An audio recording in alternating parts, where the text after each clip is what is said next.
추미애와 함께 검찰개혁의 핵심 인물로 불리는 김용민 의원이 앞으로 개혁을 완성하기 위한 가장 결정적인 전략을 제시했습니다. 그는 단호하게 말합니다. 단 두 가지, 이 두 가지만 제대로 치고 들어가면 검찰개혁은 사실상 완성된다고. 많은 사람들이 보안 수사권 문제에 집중하고 있지만 그것은 전체 그림의 일부일 뿐이며 진짜 핵심은 따로 있다는 것입니다. 이 발언이 주목받는 이유는 단순한 정치적 수사가 아니라 오랜 시간 축적된 경험과 현장에서의 체감에서 나온 실전형 분석이기 때문입니다. 그는 개인적으로도 확신한다고 말합니다. 수많은 개혁 과제 중에서 검찰개혁이야말로 가장 크고 가장 적인 의미를 가진 핵심 개혁이라고. 왜 이렇게까지 말할 수 있을까요? 그 답을 찾기 위해 우리는 한 장면을 떠올립니다. 노무현 대통령의 연설, 많은 사람들이 아직도 기억하는 그 상징적인 메시지입니다. 권력을 제대로 교체해 본 적 없는 역사를 물려주지 말자. 이 한 문장은 단순한 정치적 구호가 아니라 한국 사회의 구조적 한계를 정확하게 찌른 선언이었습니다. 그리고 그 구조 속에서 가장 강력하게 기득권을 지켜온 장치가 무엇이었는가? 바로 검찰입니다. 검찰은 단순한 수사기관이 아니라 권력의 흐름을 설계하고 방향을 틀 수 있는 위치에 있었습니다. 수사권, 기소권 그리고 실질적으로 여론까지 움직일 수 있는 정보 권력이 결합된 구조. 이 세 가지가 동시에 존재할 때 그 조직은 단순한 기관이 아니라 하나의 권력축으로 작동합니다. 그리고 지금 우리가 목격하는 변화는 그 축이 흔들리기 시작했다는 신호입니다. 김용민 의원은 이 순간을 두고 단순한 제도 개편이 아니라 수백 년 이어진 기득권 구조에 균열이 생긴 역사적 전환점이라고 강하게 평가합니다. 심지어 조선 건국 이후 600년을 거슬러 올라가더라도 이 정도의 변화는 드물었다고 말합니다.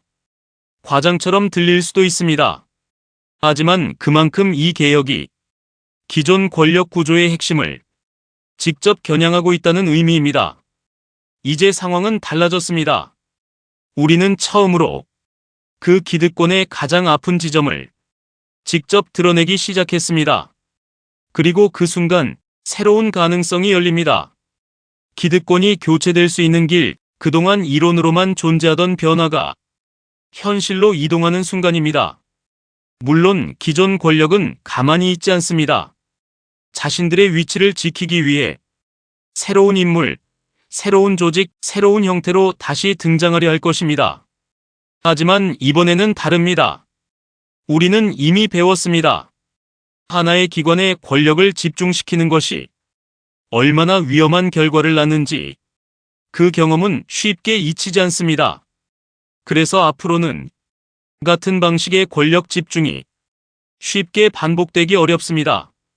김용민 의원은 이 점에서 조심스럽지만 분명하게 말합니다. 앞으로 대한민국의 주류는 공정한 룰 속에서 자연스럽게 교체될 가능성이 크다고. 이 말은 단순한 낙관이 아니라 구조 변화에 대한 분석입니다. 하지만 현실은 그렇게 단순하지 않습니다. 문재인 정부 시절에도 그리고 이재명 정부에 들어서도 수많은 개혁이 시도되었습니다.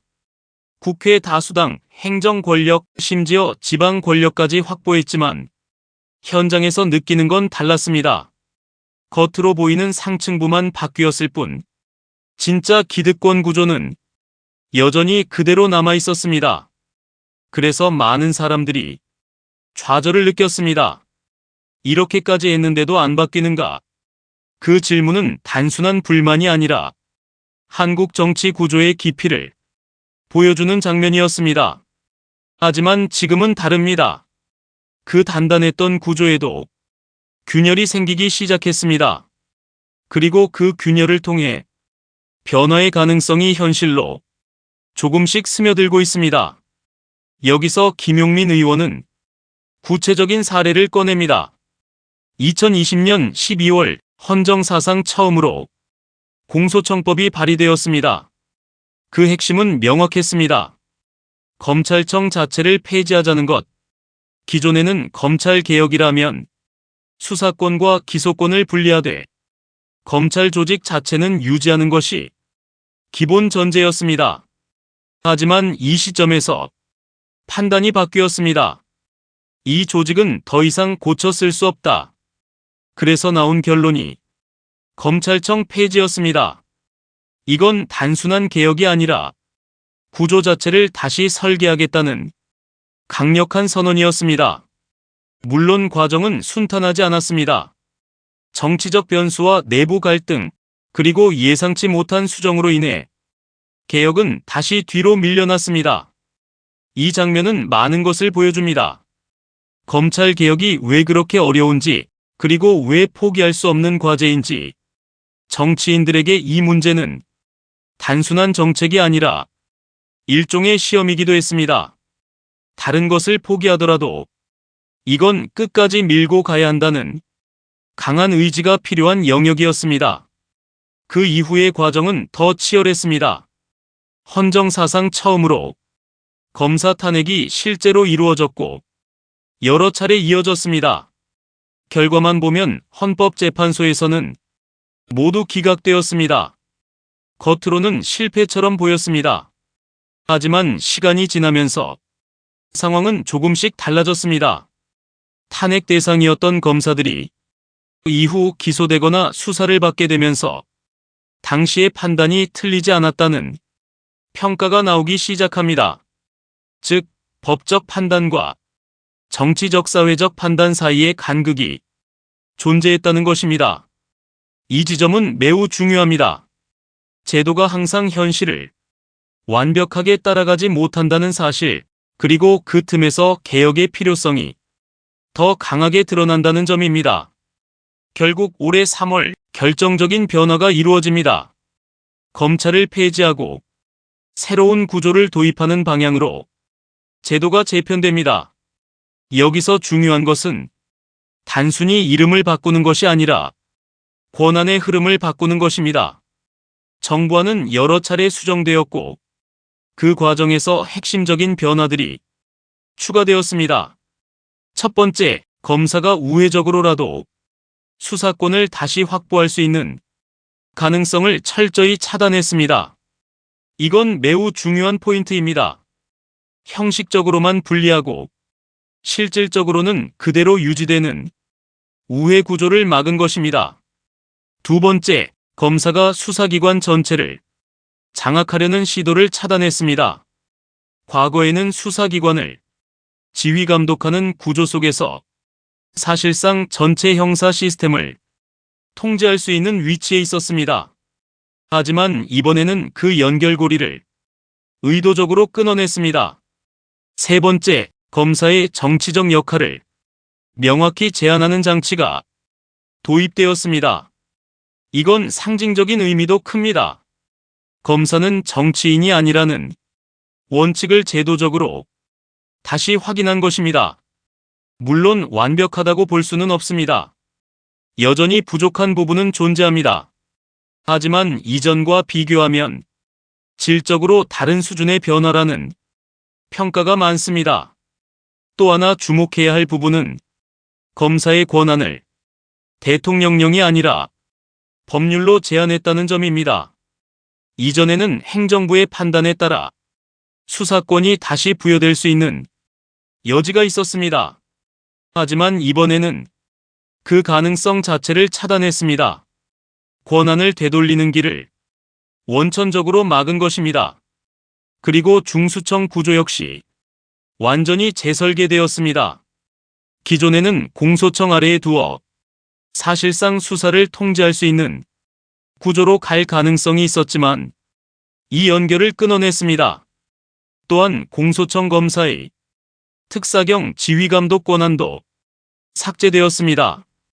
이는 수사기관 간의 관계를 지배와 종속이 아닌 협력과 분리의 구조로 바꾸겠다는 의미입니다. 여기서 끝이 아닙니다. 가장 민감했던 부분 중 하나, 영장 청구 과정에서도 검사의 개입을 크게 줄였습니다. 기존에는 집행까지 사실상 통제할 수 있었던 구조였지만 그 권한을 제거했습니다. 그리고 또 하나, 겉으로는 잘 보이지 않지만 가장 중요한 변화가 있습니다. 바로 인력 재배치입니다. 검사와 수사관, 그리고 검찰 소속 직원들을 다른 기관으로 재배치할 수 있는 근거가 마련되었습니다. 이건 단순한 행정 조치가 아닙니다. 권력의 실질적인 기반을 흩어놓는 작업입니다. 특히 수사관 문제는 핵심입니다. 현재 수천 명 규모의 수사관들이 검찰 조직에 속해 있습니다. 만약 수사권이 사라졌는데도 이들이 그대로 남아있다면 그건 무엇을 의미할까요? 결국 다시 수사를 하겠다는 의지로 해석될 수밖에 없습니다. 그래서 이 인력들을 다른 수사기관으로 재배치하는 것이 개혁의 핵심 과제가 됩니다. 이제 남은 과제는 명확합니다. 첫째, 수사관 재배치. 둘째, 보안수사권 완전 차단. 특히 보안수사권 문제는 여전히 논쟁이 많습니다. 일부에서는 예외적으로라도 필요하다고 주장합니다. 특수한 상황을 이유로 부분적 허용을 요구합니다. 하지만 이에 대한 반론도 명확합니다. 현대 수사 시스템에서는 굳이 보안수사권이 없어도 충분히 대응할 수 있다는 것입니다. 과학수사, 디지털 포렌식, 데이터 기반 분석 등 이미 다양한 방법이 존재합니다.